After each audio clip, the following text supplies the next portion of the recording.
Students, हमारी ये dictation है 100 शब्द प्रति मिनट के हिसाब से। 5 मिनट की डिक्टेशन रहेगी। अगर आपको अच्छी लगे तो लाइक करिए, शेयर करिए, सब्सक्राइब करिए चैनल को। चलिए स्टार्ट करते हैं। स्टार्ट। मान्यवर रेलवे का जो बजट हमारे रेलवे मंत्री जी ने इस सदन में प्रस्तुत किया है, मौजूदा हालात को देखते हुए इससे अच्छा और सूझबूझ और अक्ल वाला बजट कोई दूसरा प्रस्तुत नहीं कर सकता था। मैं इसके साथ साथ यह भी जानना चाहता हूँ कि क्या कारण है कि इतना बड़ा रेलवे विभाग है और फिर भी इसमें इतना घाटा क्यों होता है। मेरी उम्र करीब 50 साल की हो गई है। 30 साल से मैं सूझबूझ रखने लगा हूँ और देश की हालत के बारे में बहुत सोचने की कोशिश भी करता रहा हूँ।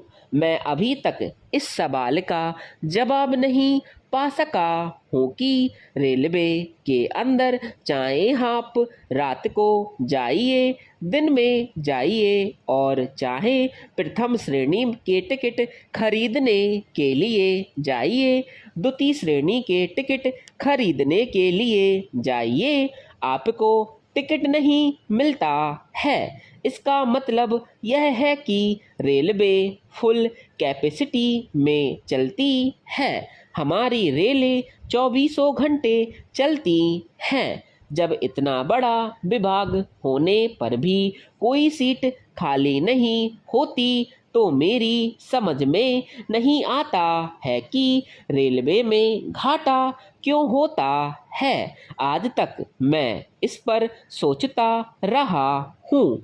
मैं सरकार से यह निवेदन करना चाहता हूँ कि वह इस बात का जवाब दे कि क्या कारण है कि जब महीनों तक टिकटों की वेटिंग लिस्ट बनी रहती है, लोगों को टिकट नहीं मिलते हैं, तो फिर घाटा क्यों होता है। मुझे ऐसा लगता है कि ज़रूर कहीं ना कहीं रेलवे प्रशासन में कोई खराबी है या विरोधी दलों के लोग बीच में घुसे हुए हैं और वे रेलवे प्रशासन में दुर्व्यवस्था फैलाते हैं।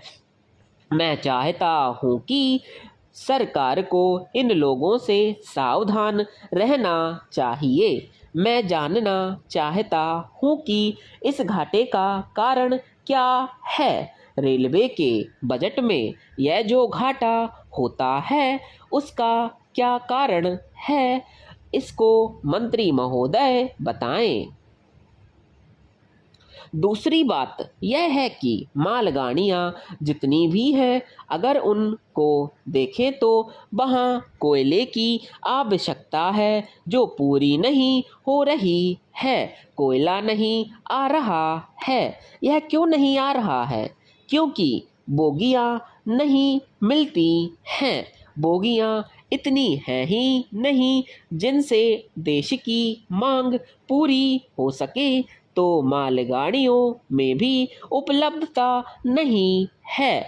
बोगियों में भी बहुत भीड़ है, वे भी पूरी कैपेसिटी पर चलती हैं, तो फिर घाटे का सवाल क्यों पैदा होता है।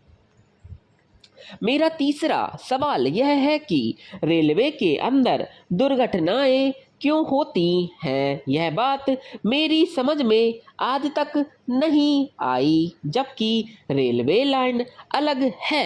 रेलवे लाइन पर हवाई जहाज चलते नहीं हैं, बैलगाड़ी नहीं चलती, मोटरसाइकिल नहीं चलती, रेलगाड़ी ही चलती है। जब रेलवे लाइन पर रेलगाड़ी ही चलती है तो दुर्घटनाएं क्यों होती हैं? कहीं इन दुर्घटनाओं के पीछे विरोधी दलों का हाथ तो नहीं है?